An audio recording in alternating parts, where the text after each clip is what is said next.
can tell, this is no kidding around, man. It's true. This is very... You think we're joking on this trail? You're mistaken. Welcome to another episode of Lounging with Alan. And today we're back at Guahomie Park, where I usually don't get lost, which is a good thing. And so we're here with Jeff Thill, producer, musician, writer, and here he is, Jeff Thill. I also do close-up magic. You didn't mention that. Oh, I forgot. Yeah. And you work for NASA? No, I don't. In fact, you can. we can talk about this later. Yeah. So I met you through Dean. Yep.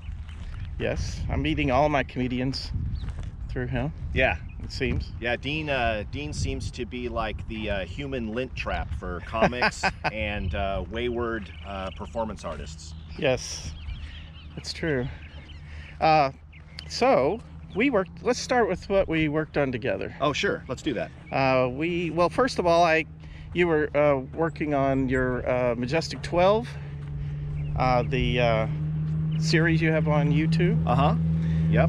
You can tell us a little bit about that. I didn't help that much. I mean, I watched you and took some pictures. Any feedback and support and all the stuff you did, believe it or not, is huge help, because for those of you out there that have ever created a web series, you're really kind of doing it in a vacuum, a creative vacuum, especially when you're adults, older gentlemen like you and I, Alan. Most of your friends look at it like, I'm sorry, what the hell are you doing now? You're doing a web series? How old are you? Why? You trying to sell something? How much are you making from that? How does this help your retirement? Yeah, so... who's paying you for all this work? Yeah. That's the first question. Silly, weird people, which I call friends of Dean, like Alan and myself. We sometimes do things just for the fun of it. Yes. And my two kids, great kids, two boys. One of them is 21. The other one's about to turn 24. They still work in the area where I live, and my wife and I are lucky enough to still keep in touch with them. They haven't disappeared to the corners of the earth yet. I thought, hey, you know what? They both like acting, and I have this green screen that cost me $30 on Amazon. Why don't I try to make a little science fiction adventure comedy and put my kids in it? And there you go. So the real first goal was, can I make the upstairs bedroom look like a spaceship? And shockingly, I was pretty successful. Yes, you were. And so we've done about 10 episodes. They're all about 3 minutes. You can watch the entire first season, I would say, during your lunch break at work, if you want to. Yeah. They're what, 5 minutes? They're about 2.5 to 3.5 minutes, and it's been a lot of fun. You know, it's amazing what you can accomplish with just a cell phone and, like I said, a green screen and some stuff I threw together in the garage to make a spaceship. So yeah, Nerd Central. It's a lot of fun, though. And Hayden is my older son. Yeah, Hayden. Yeah. Stars in it.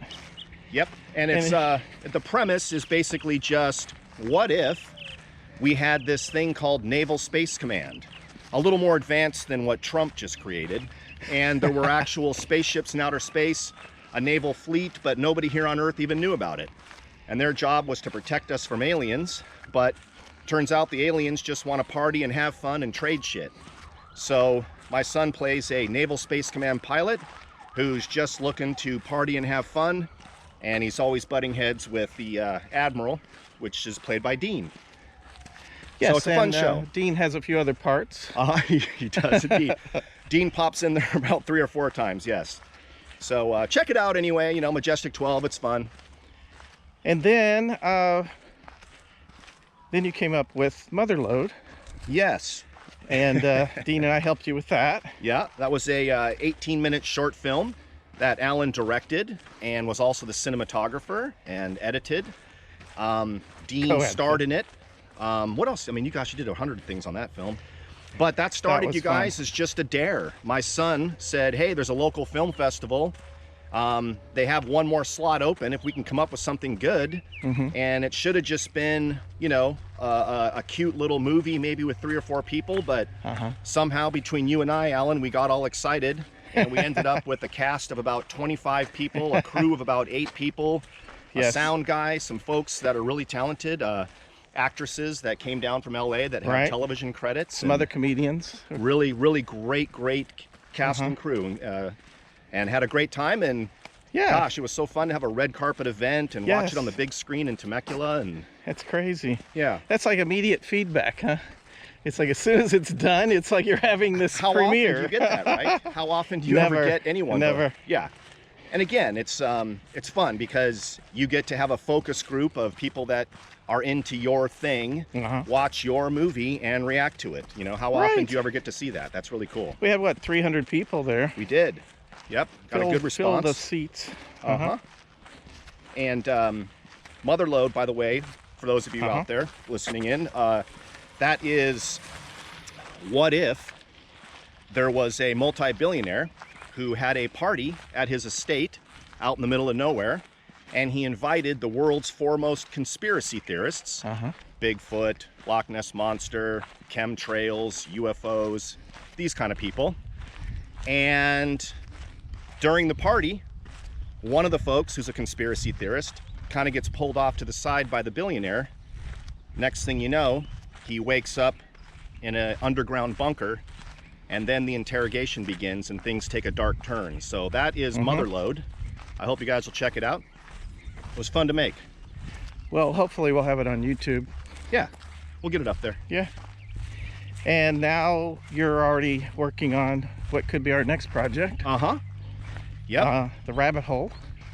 Yeah, so I really love science fiction, as you probably can tell. And I also love conspiracies, and I also love comedy. I, did stand up and still do for the last 15, 20 years. Well, more like 25 years, geez. I like to pretend I'm younger than I am. So I have a idea for a TV show that, we're gonna be pitching to network executives. Right. How do you do that, you might ask, if you're just goofy How do you do that, Jeff? How, Alan? How can you do that? Do you need special connections? No. Turns out you can use the internet these days, and simple guys like you and me, we can actually Skype network executives and pitch TV shows. Wow. So for those of you out there that have never tried it or thought of it, you can do it too. Wow.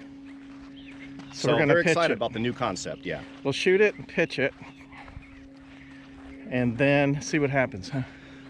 Well, Alan and I don't just sit around and wait for stuff to happen. We like to just go ahead and do it. So, in our case, we are going to shoot a teaser, a concept teaser, to be able to show network executives, and again, not have to wait around for them to try to picture what it would look like.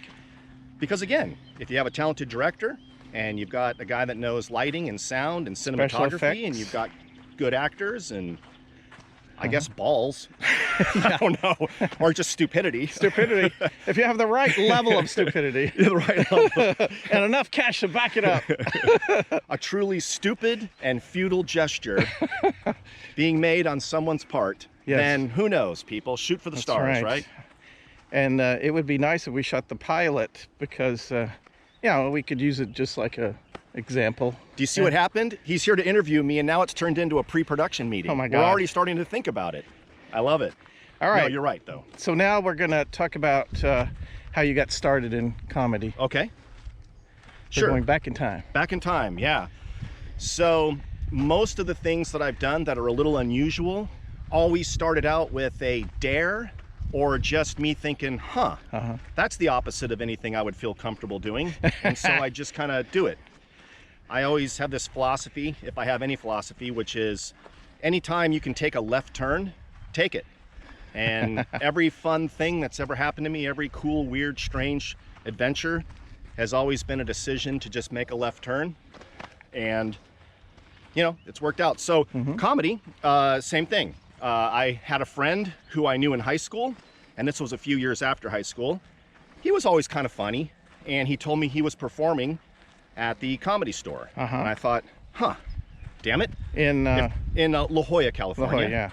I thought, man, this guy wasn't that funny.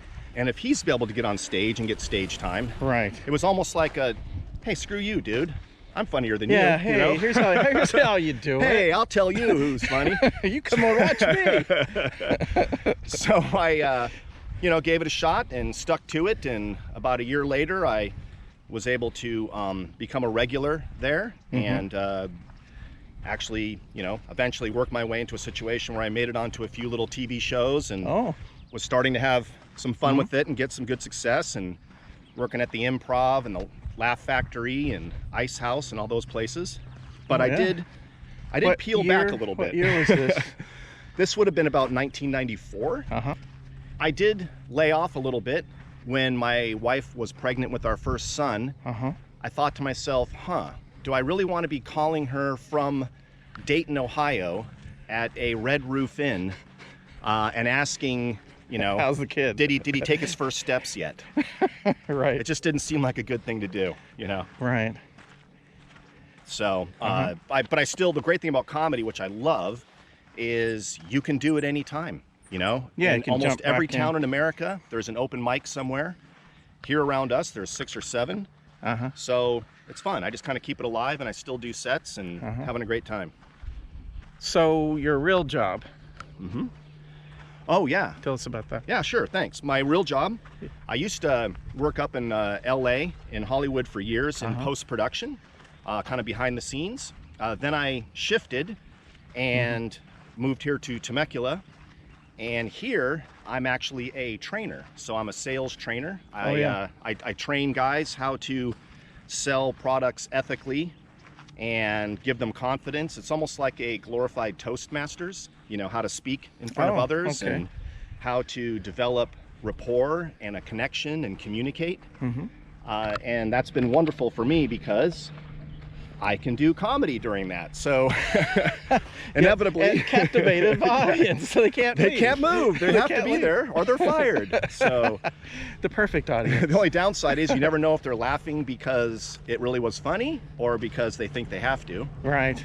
But that's been a great job. Requirement. I love teaching, and I love what I do. It's a lot of fun. When did you get interested in writing? I've always really loved writing. Even as a kid in grade school, I would write little skits and sketches that my friends and I would perform. And gosh, over the years, I've written, you know, a number of screenplays. Some of them have gotten little blips of notice and almost sold a couple, you know, like most writers, almost sold a couple. But I've always enjoyed writing, and that's been something I've done, like I said, since I was a kid. And I only seem to enjoy fictional, surreal, sci-fi, fantasy type writing. That's where I'm kind of in my wheelhouse. Right. But I grew up on all the same shows that you and Dean love, you know, Star Trek and the original Batman and Lost in Space, and we're all just weird kids that grew up on HR Puffin Stuff and Lidsville and just a bunch of nutty acid trip induced nonsense. That's definitely given me an interesting perspective later in life, but I think it was for the better. Education. Is if you have any. I do. I graduated from the University of California, San Diego, UCSD. I managed to squeeze 4 years of education into 5.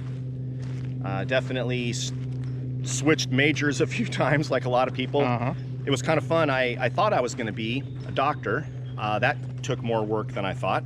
Then I thought I was just going to be a biologist. So I got a job at the Center for Molecular Genetics on the campus. And I was making chemical solutions part-time for a genetic research team in order to help pay for my tuition, only to discover I have no interest in biology and I've got to graduate, and now I've been here almost 5 years. What do I do?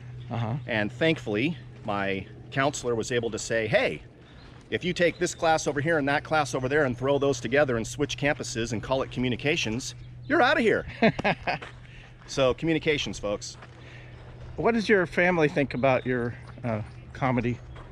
Did they ever see it? Yeah. Oh, yeah. Yeah. My parents, although they've both passed away, they definitely were always extremely supportive. My dad was a lot like me, or I should say I was a lot like him. He was always a performer and loved making people laugh and just had a childlike outlook on life. My wife would argue childish, but no, I'm kidding. She's awesome. She's been very supportive too. And my mom also super supportive. They were great parents, kind of a Norman Rockwell upbringing. If I ever mess up later in life, I definitely can't do that you know, Can't it was blame my them. parents' fault. Yeah, you can't blame No. Great people. Yeah. Right. Do you meet any other stars that we might know, celebrities, when you were hitting the circuit, comedy circuit? Sure. Yeah. I would say, you know, many of the larger stars that you see today, whether it's, you know, Jim Carrey or Chris Rock or folks that are just, you know, huge favorites like Joe Rogan, Brian Regan, Jake Johansson. Some of those names may not be familiar to you, but all great comedians, Patton Oswalt. These are all folks that I either opened for or what we call middled with at the Comedy Store. And it's really great to see that almost without exception, they all did really well. And I think that's really cool. Yeah. Yeah. My son, at a certain point about 3 years ago, he stopped believing me when I used to sit there in front of Netflix while he's on the couch and say, you know, I used to work with that guy. Me and that guy knew each other. I opened for that guy. And he's like, you know, I'm gonna call bullshit on this. One of those comedians is a really talented, super funny guy, Doug Benson. Yep. And if those of you don't know who Doug Benson is, he has a really funny marijuana-related outlook and marketing scheme in terms of his comedy. Super funny guy. He and I not only worked at a movie theater together in La Mesa when we were younger, but we both ended up doing comedy. Doug has done very well for himself, lots of, you know, network specials and things like that. My son said, I'm calling bullshit. You don't know Doug Benson. So he tweeted Doug Benson. My dad says he knows you. Please set me straight. And Doug, who I hadn't talked to in about 20 years. Oh my gosh. Greatest response ever. Your dad was actually a very talented up-and-coming comic until you little shits came along. Love, Doug. It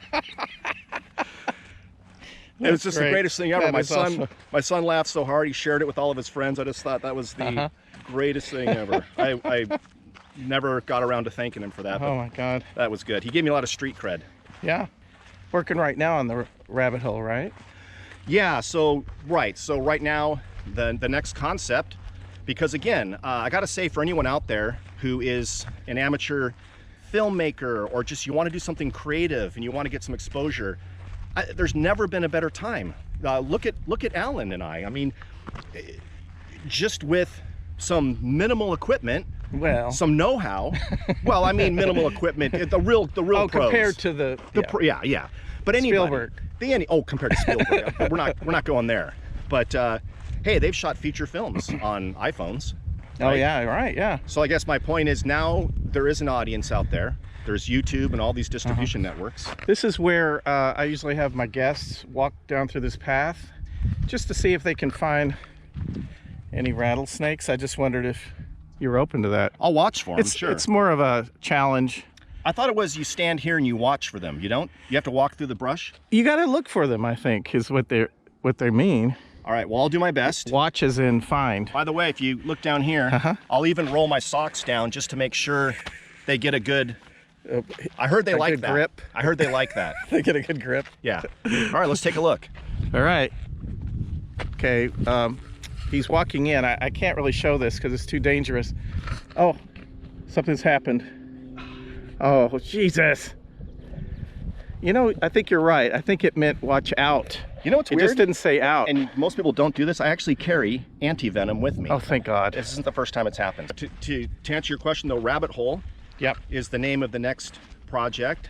And we're basically imagining, this should be like a fun show, by the way. This is probably a half-hour show, episodic, science fiction. I call it the industry calls it a dramedy. It's part comedy, but it's got dramatic elements. Right. The same tone as like maybe a Firefly. Okay. Tongue-in-cheek, lots of adventure. Basically, you've got this scientist. She works for JPL. She is a mission specialist and works on the Mars lander missions. She's also severely agoraphobic and is nervous about being outside and ever interacting with the rest of the world. Right. The last thing that she ever wanted or expected, as these TV shows go, is for a 1967 atomic age rocket car to suddenly show up in her life and introduce her to a vast global network of underground hyperspeed tunnels built by scientists back during the Cold War and then forgotten. And we're looking forward to jumping in and actually getting the storyboard going and starting to shoot some stuff. It should be fun. And you've got someone to modify the car, right? Yeah, that's the centerpiece to the show, is the actual car itself. So we're probably going to end up taking my beat up 1998 Hyundai Elantra and elongating it and putting fins and nose cones and a dome on top and turning it into something else. So this will be fun. Nice. Oh, that here. I know exactly what it is. Okay. Yeah. And tell us what this art means on here. I don't know exactly what the art is, but so there are aquifers that send water to and from locations underground, and this is actually an air vent. In order to keep the water moving, you have to be able to vent the air, otherwise it gets stuck, like a siphon effect. This is abandoned. It is no longer being used. If it were being used, you probably wouldn't be able to walk right up to it, and if you could, they would probably have a cap on the top of it so people can't throw stuff in there, because again, this is an actual water supply. So I doubt that this thing is active, but that's what these things are. You know, creative writing, that's definitely a hobby. I just write all kinds of nonsense, even if it's not gonna go anywhere or do anything. I just do that when I'm have some downtime. I really love working in Photoshop, taking random images and drawing my own stuff and coming up with new concepts. So I love just noodling around in the digital photographic world. So you can show us some of your magic while we're here, or do you need to prepare? No, my magic consists of 2 good card tricks that I know, and even good may even be a stretch, since, you know, about a third of the time someone knows how it's done. But I do love magic, not quite enough to bother people on the street or create a series of videos about it. But I always got a kick out of it. I think magic is much more fun when you're not telling people I'm a magician, check out all these tricks. I think it's more fun when you're just at a barbecue and you're playing cards or something, and you just throw one out there, and if you make it one that's pretty mind-blowing, it's kind of fun. Yeah. So where did you meet Dean? He'll probably watch this eventually. Yeah, right. So I believe that Dean and I may have bumped into each other back in the 90s at one point at the Comedy Store, but we weren't friends. There wasn't any kind of connection there, but I think we might have crossed paths as early as the 90s. However, we most recently bumped into each other again when I was performing in a little local skit show in a city down here in Oceanside in Carlsbad. And Dean, who knows the very talented comic who created the skit show, Lamont Ferguson, really great guy. Dean came to see the show and hung out a little bit a couple times, and that's how I kind of got, I think, more like reintroduced to him in a way. What year was that? This was just a few years ago. Oh, okay. Yeah. So Dean and I haven't known each other for too long, but again, when you're a grown adult like myself, it's very rare to meet another grown adult who just likes doing goofy, creative things and doesn't really care how you look or how you act, and isn't afraid to be stupid, and loves comic books and sci-fi and all that fun stuff. Yeah. So anytime I can get Dean to jump into one of my projects, I'm on board, you know? Yeah. I'm all for it. I remember when you came over to film him for one of his parts in your Majestic 12, and I didn't know that you just had your little green screen thing and a couple of tripods and your cell phone, and I was like, whoa, because I'd already seen some episodes. I'm like, oh my God. That's how you're pulling this off? Yeah. God forbid I ever were to get a studio space and be able to create a little bit of depth. Oh my gosh, you guys should see what I can do. Right. Plus, Alan and Dean and I are lucky enough to know a really talented artist, sculptor, and prop master. This guy's named Adam Murillo. Right. And oh my gosh, when I found out that he lives just about 20 minutes from my house, and this guy can build you a perfect 2-scale Tyrannosaurus Rex or any kind of prosthetic makeup. He just Terminator. He's just an expert in every type of media, and to have someone like that loves doing this kind of stuff, Wow. He's a that member. Was a gold, yeah. I'm a member of the Science Fiction Coalition, which just a bunch of guys that get together like to dress up, cosplay. But I don't dress up. That sounds terrible. Wow. Yeah, it can be okay. And I just take photos of them. You know, I just promote them and take videos. Alan likes to watch. So I'll cut that out.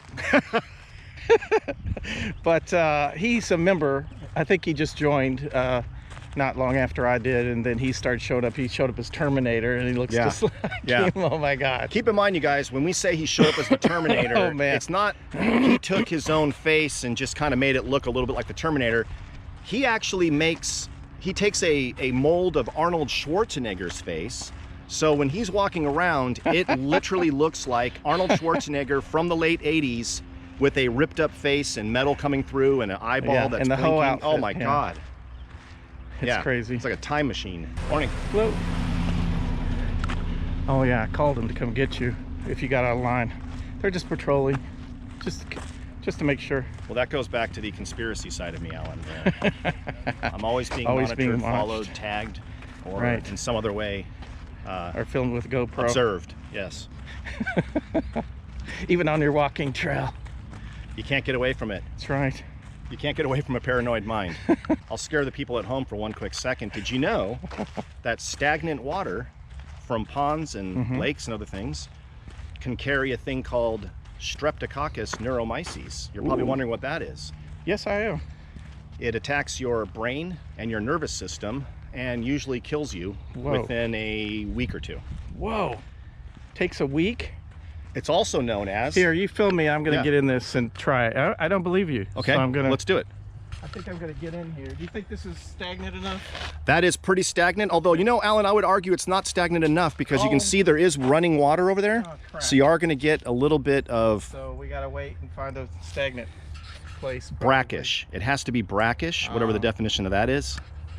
All right. All right. So I'll wait. I'll find another spot. Okay. And try it out. All right. Because I don't believe you.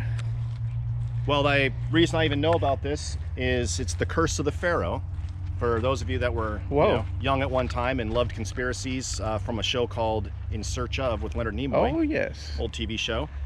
The curse of the Pharaoh. When they opened up King Tut's tomb for the first time, a lot of the folks that were involved in that expedition died mysteriously within weeks and or months of the expedition. You mean when they were filming that episode? Is that what you're talking about? The actual people who opened the tomb originally. Oh, gotcha. Yeah, okay. they all died. A lot of them did, not everybody. Wow. And that's why? They suspect Streptococcus Neuro, at least to some degree, which is also can exist in stagnant air, where there's the lack of, really. Wow. So you don't want to just start opening up tombs without a respirator. And just walking right in. Not that you were going to do that, but don't do it. We got to be careful. I'm so allergic to poison oak. I really firmly believe if I'm even in the same vicinity, I start to break out. But I've broken out in poison oak about a dozen or more times in my life, and it was always in Wisconsin. But wow, I'm gonna have to stay to the path, Alan. I want you to look out for me. Some of that psychosomatic itching, scratching. No, don't start that. Do I look like I already have it? Can you see? Is it on there? Does that look like I have poison oak right there? Everybody on this path, you guys, is dressed like they are going to an Arctic weather station and they're going to live there for the next 4 months. For those that don't know, it's literally 70 degrees right now. Now, honestly, I've never been on this trail, so I'm just curious where we're going to end up. Okay. And I hope you're okay with that. Well, I was talking about taking left turns, and technically this was a left turn. And by the way, as a comic, we're used to navigating sensitive areas. So I would like to believe that I would be adept at that. But, you know, be cool with the Rangers. Oh, be careful, man. Oh, Jesus. I'm gonna try to do it without touching the handrails. Okay. So far, so good. You made it. All right, we're not gonna be crossing the bridge today. Sorry. What? Is this stagnant water, by the way? That's very brackish. I might have to jump in there when we get back because I still want to test your theory. Sometimes I live back in here when I can't pay my rent. Back in there. It's kind of scary at night, but... That reminds me very much of 6th grade. We had to do a primitive man report. You had to go out into the woods by yourself and create your own makeshift habitat and then photograph it. And then they insisted it was by yourself. By the way, how great was the 70s? What people at home aren't getting the benefit of is it really smells good. It's just awesome. It smells like nature. All kinds of cool. Well, I did shower last night. Nope. I was going to say something. That's not it. That's not it. It smells so good out here, even with Alan not showering. Doesn't distract. I haven't from the nature. Triggered my gag reflex once. Hello. Thought I was going to give him some food. And a buddy of mine said, hey man, you should go to a UFO convention. Those people are crazy and you can get all kinds of material for your act. And he was right, huh? He was right. I did a number of times and it was funny, guys. It was crazy. But one of the guys was an emergency room physician and he didn't sound crazy. In fact, he sounded really sane. He wasn't trying to sell anything. And he had collected witness testimony from real guys, brigadier generals, a guy that served on the USS Roosevelt, the guy that was the head of the Federal Aviation Administration, you know, people that worked in NORAD. And they were all saying the same thing. UFOs are real. And they explained exactly... Are real? Are real. And they explained exactly how they're kept secret, why they're kept secret. You're filming me do a death-defying trick. Okay, and this is the... I gotta shoot it this way. Yeah. Okay, got it. You ready? Here I go. Okay, I'm gonna stop. You got me? Yeah, I got you. All right, here I go. Okay. Done. Yes. He didn't even have to duck. I love it. That's the perfect, are you this tall? I'm sure you'll be fine.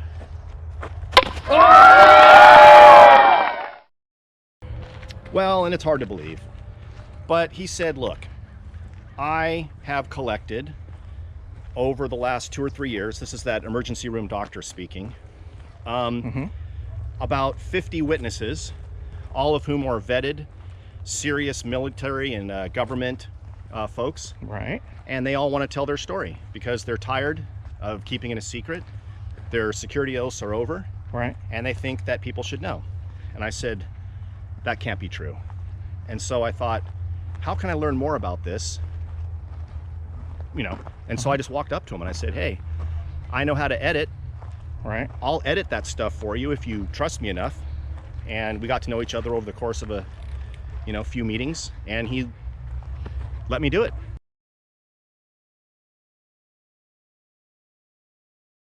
Is this stagnant enough down here? I really want to test out your theory. All right, go for it, man. Maybe later, because Oh, that looks a little too stagnant over there. No, that's perfect. You Perfect? just walk out there and you jump in. All right, you can film me walking across this beam, and I may end up in there anyway. Yeah, Here no, I don't think he's going to do it. Oh, no, I'm already slipping. Wow. Did you hear about the dyslexia that walked into a bra? Very good. Ask me if I'm dyslexic. Are you dyslexic? On. I want to see if you can make it under through here. Okay. It's like a challenge. All right, underneath it? Yeah, can you? So far, so good. Whew, you are brave. Oh, yeah. You got to read this. Mule fat is a large bush native to the southwest and northern Mexico. It has long, pointed leaves with many small white flowers. The flowers can attract butterflies, and the Navajos use this plant as an herbal remedy. Correct me if I'm wrong, but that doesn't look like the mule fat. It looks more like someone's underwear got shredded. No, that's actually missing persons case from about 6 years ago. Keep moving. Like, yeah. Better keep moving. Said, yes, Jeff, if you want to edit all these hundreds of hours of witness testimony to UFOs and things, I will let you. I flew out to his house. Wow. He paid, and it was, I believe it was South Carolina, if I'm not mistaken, or was it North Carolina? One of the Carolinas. This is back in the year 1999 or 2000-ish, before 9/11, by the way. And I met a lot of these witnesses, and I realized, uh-oh, this appears to be true. Gulp. When you actually meet a guy that was a brigadier general under Eisenhower, and he tells you that it's real, you tend to believe him. And then when 50 more people, just like him, very highly decorated people, no nonsense people, These aren't, I got abducted and anally probed on my ranch in Montana people. These are real people. It blew my mind. I go home, a few weeks later, ding dong, there's a box at my door, and it's about 200 hours. Did you open it? I did. Okay. Yeah, I ran. I ran the other way, screaming. Anyway, suffice to say, once I looked at all the witness testimony, it absolutely blew my mind and forever changed my outlook on, you know, UFOs and things like that. So, you know that I was wondering why everyone walking this way was glaring at us, almost sneering, rolling their eyes. What the hell, dude? Because this is like non-trail trail. Did you not read the sign? Yeah, really. It's clear as day. Yeah. Oh my God. So far, so good.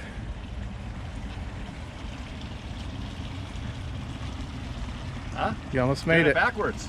Except I have some more bad news. What? Yes. More poison oak? Yes. Damn it. Hey, by the way, later on or at some point in the future, can you Google this and find out why bicycles are allowed but no e-bikes? Oh my gosh. They were riding e-bikes.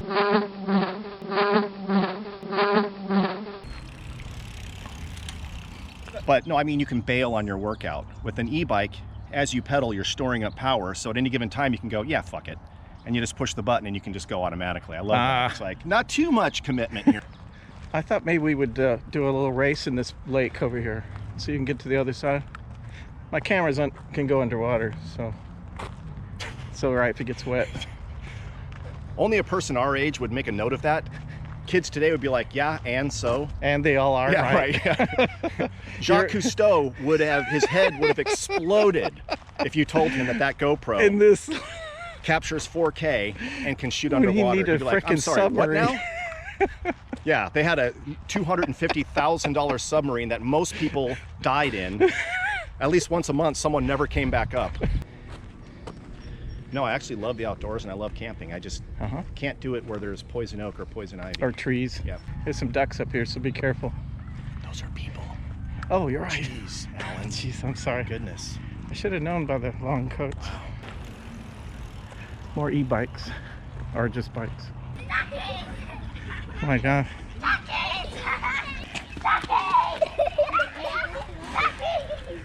About 75 more duckies before nap. The horrific sound of children having a good time. When you were a kid, well, maybe more our age, they had magazines where you had to find things that were hidden in a picture. And maybe it was a toothbrush that looked like the handle of a vacuum cleaner, and you had to go, oh, there's the toothbrush, right? Now, Alan is gonna pan this beautiful little vista, this little grass knoll, and I want you to see, you're not gonna be able to, by the way, it's impossible, see if you can find the cell phone towers. He will point them out to you, but again, believe it or not, there were 2 cell phone towers in that photo. Oh my gosh. Okay, that's all I can do. Very talented. Slow that down so it looks like I'm doing it longer.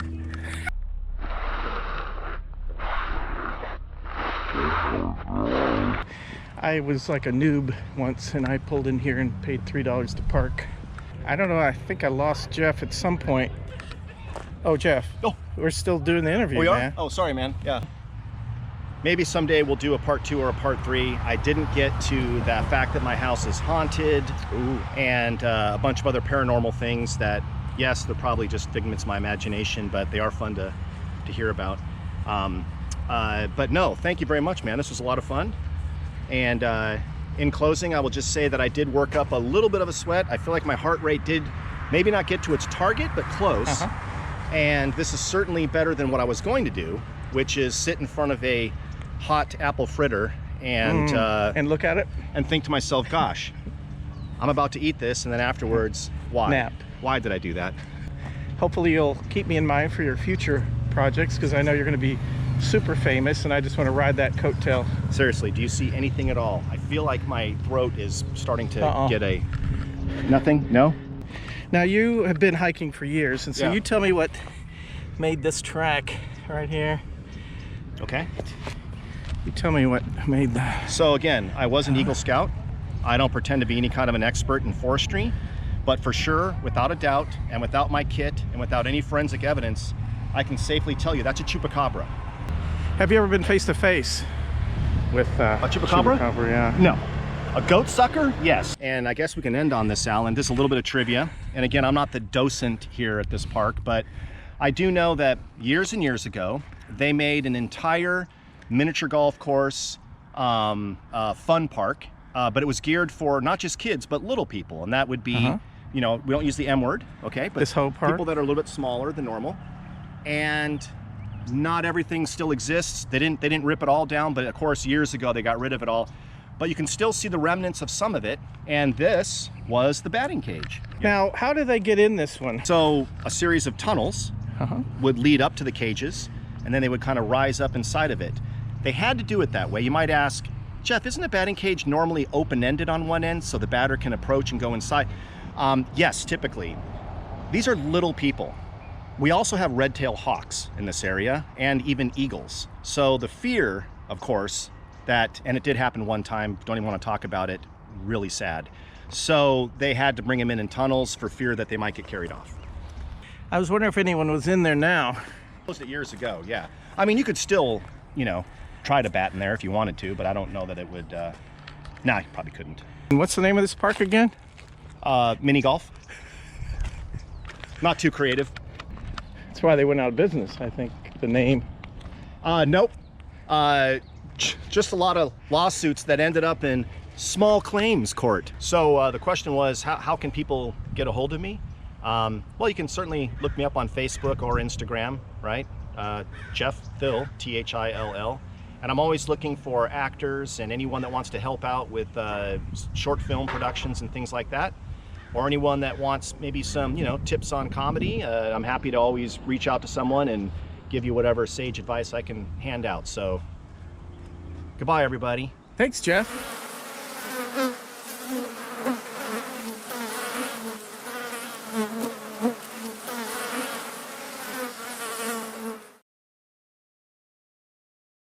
They increase it by 1 every day that you're here. So everyone that lives in the park, they graciously do give you a mailbox.